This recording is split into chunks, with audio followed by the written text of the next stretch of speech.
কতই বা বয়স এদের, 12 কিংবা 13, নয়তো আর একটু বেশি। অথচ সব মাপকাঠি ডিঙিয়ে এরা এখন নেশাগ্রস্তের তালিকায়।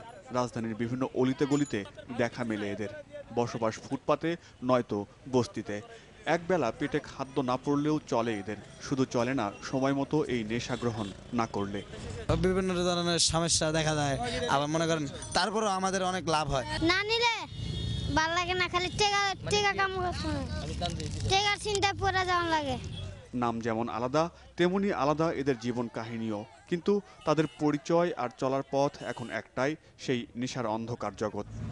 নিশায় পিনিক কেমন কি মনে হয়? ঘুমে ধরে। কারণ হতে পারে আলাদা, কিন্তু এটার নাম এখন একটাই, আর সেটা হলো সামাজিক সমস্যা। আর এই সমস্যায় আক্রান্তের সঠিক কোনো পরিসর, একদিকে আনন্দ কোলাহল, জীবনের ভোগ উৎসব, আরেকদিকে তিলে তিলে মৃত্যুর দিকে নিজেকে সঁপে দেয়া।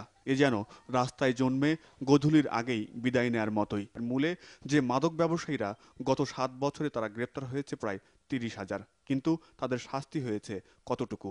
এগুলোর পিছনে আছে প্রচুর টাকা। পশ্চিম এবং পূর্ব সীমান্ত দিয়ে দেশে প্রতিনিয়তই ঢুকছে নানা ধরনের মাদক, আর বিডিআর বিদ্রোহের পর সে মাত্রা গেছে বহুগুণে বেড়ে। বলা হয় আজকের শিশুই আগামী দিনের ভবিষ্যৎ, অথচ এসব শিশু সবার চোখের সামনে বেড়ে উঠছে নেশাগ্রস্ত হয়ে, যা নিয়ে নেই কারো কোনো মাথা ব্যথা। তাহলে কি এসব শিশুরা থেকে যাবে ডিজিটাল বাংলাদেশ গড়ার স্বপ্নের বাইরে, নাকি এদের বাদ দিয়ে একটি দেশের সুষম উন্নয়ন সম্ভব? এমন প্রশ্ন অনেকের। মোজাম্মেল শিশির, বাংলা ভিশন, ঢাকা।